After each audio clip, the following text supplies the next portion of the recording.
नमस्कार विद्यार्थियों। अब हम नेक्स्ट एक्सरसाइज स्टार्ट करते हैं 4.4। इस एक्सरसाइज में क्या है, जो द्विघात समीकरण है उसके मूलों की प्रकृति के बारे में बताया है कि मूलों की प्रकृति का निर्धारण कैसे किया। तो इन समीकरणों के मूलों की प्रकृति उसका जो व्युत्कर डी होता है, डी बराबर बी स्क्वायर माइनस 4ac, इसके द्वारा निर्धारित किया जाता है। ठीक, तो यहाँ पे ये वर्ग समीकरण का मानक रूप दिया तथा इसका व्युत्कर डी बराबर क्या होता है, बी स्क्वायर माइनस 4ac होता है। तो इसके द्वारा निर्धारित करते हैं। इसमें 3 प्रतिबंध बनते हैं। नंबर 1, जब d बराबर b square minus 4ac is greater than 0, यदि यह शून्य से कैसा है, बड़ा है, तब मूल कैसे होंगे, तब मूल वास्तविक व भिन्न भिन्न होंगे, भिन्न भिन्न होंगे। दूसरा प्रतिबंध है, जब d is equal to b square minus 4ac बराबर 0 हो, तब मूल वास्तविक व समान होंगे। मतलब यहां पे क्या होगा, इस स्थिति में मूल कैसे होंगे, आपके समान होंगे। मतलब x के 2 मान जो प्राप्त होंगे वो 1 से होंगे। पता पड़ा x का मान 1 2 है तो दूसरा भी क्या होगा, 2। यदि x का एक मान 3 है तो दूसरा मान भी क्या होगा, 3। इस तरीके से क्या होंगे, मूल समान होंगे।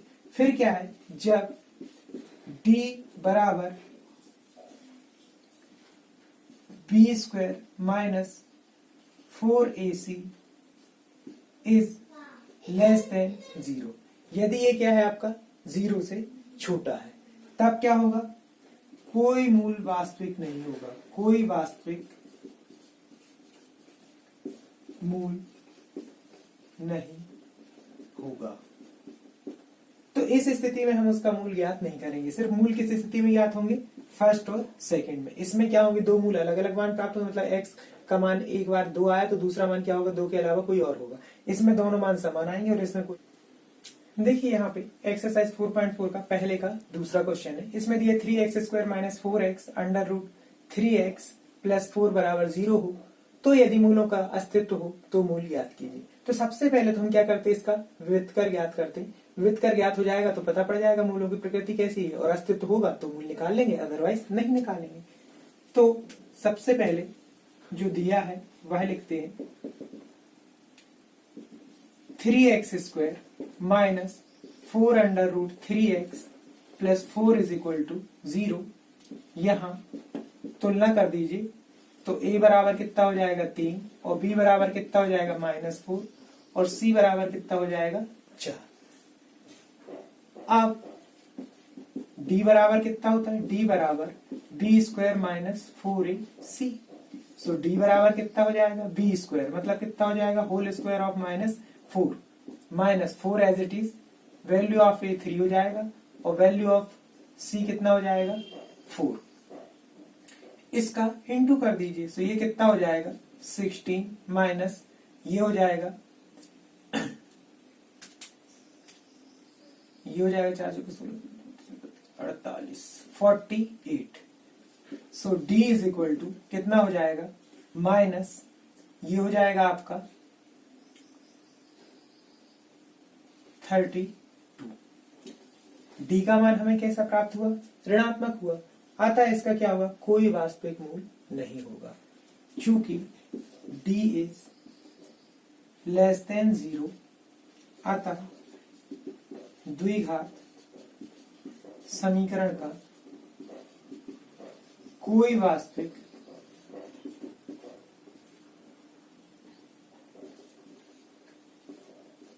मूल।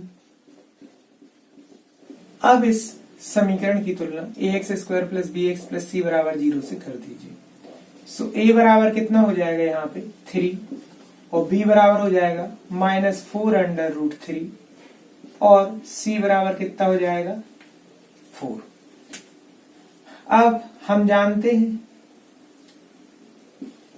विवित्य कर d बराबर b स्क्वायर माइनस कितना हो जाएगा 4ac।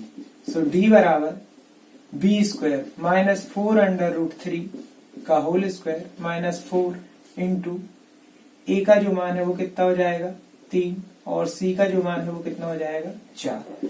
So d is equal to कितना हो जाएगा, ये हो जाएगा -4 का होल स्क्वायर करोगे तो कितना हो जाएगा 16 इंटू कितना हो जाएगा ये 3, और ये भी कितना हो जाएगा आपका 16 इंटू 3, दैट मीन्स कितना हो जाएगा 48 minus 48। So d is equal to कितना हो जाएगा आपका 0। अतः चूंकि d का मान विविध कर कितना हो गया 0, अतः मूल कैसे होंगे, मूल वास्तविक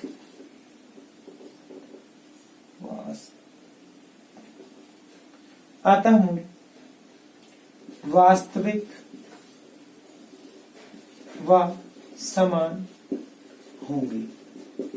अब वास्तविक और समान है तब क्या होगा, अतः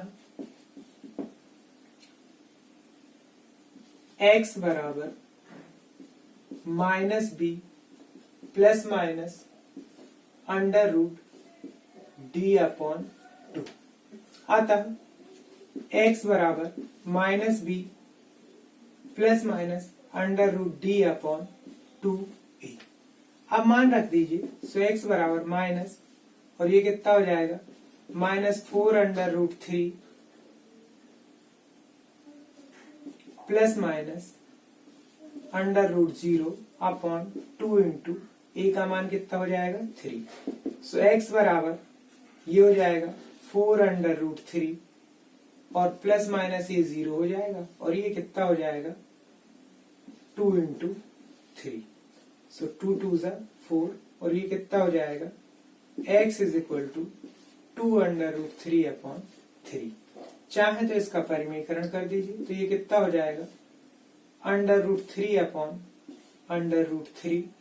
सो ये हो जाएगा x बराबर 2 इंटू 3 अपॉन 3 रूट 3। सो 3 से 3 कैंसिल हो जाएगा, x बराबर कितना हो जाएगा 2 अपॉन अंडर रूट 3। अतः द्विघात समीकरण के जो मूल होंगे वो x बराबर कितने हो जाएंगे, बराबर मूल होंगे 2 रूट 3 व 2 रूट 3 होंगे। तो ये क्या हो जाएगा इस द्विघात समीकरण का आंसर। अगला क्वेश्चन है दूसरे का पहला, 2x square plus k x plus 3 बराबर 0 के लिए k का मान ज्ञात कीजिए जब मूल कैसे हो, बराबर हो। तो देखिए इस क्वेश्चन को हल करते हैं हम। सबसे पहले ये जो समीकरण है इसे लिख ले रहे, 2x square plus k x plus 3 is equal to कितना हो जाएगा, ये 0 हो गया। अब इसकी वर्ग समीकरण से तुलना कर दीजिए।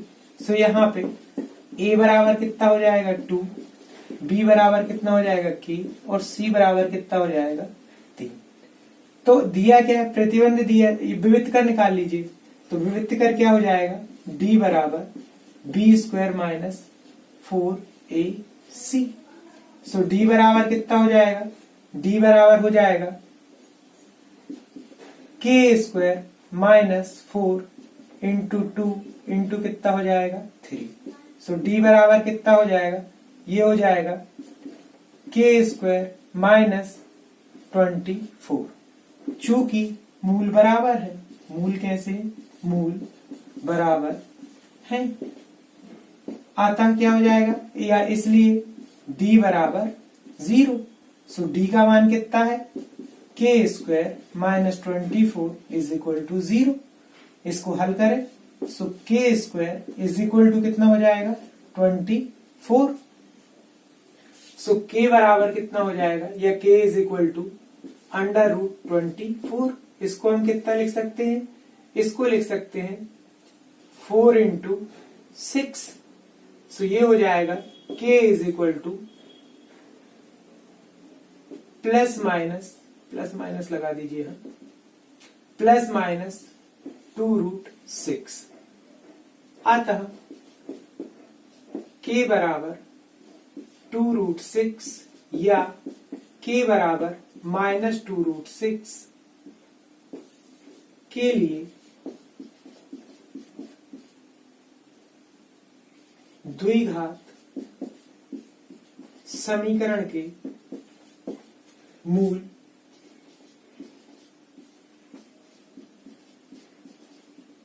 बराबर होंगे। तो इस तरीके से आप इस चैप्टर के सारे सवाल कर सकते हैं। इस तरीके से ये चैप्टर आपका कंप्लीट होता है। यदि आपको कोई भी प्रॉब्लम है, इनबॉक्स में मुझे मैसेज कर दीजिए, मैं उसका सॉल्यूशन आपको भेज दूंगा। और आगे कंटिन्यू स्टडी करने के लिए मेरा चैनल सब्सक्राइब करना मत भूलिएगा। तो फटाफट सब्सक्राइब कीजिए और आगे की स्टडी कंटिन्यू रखिए।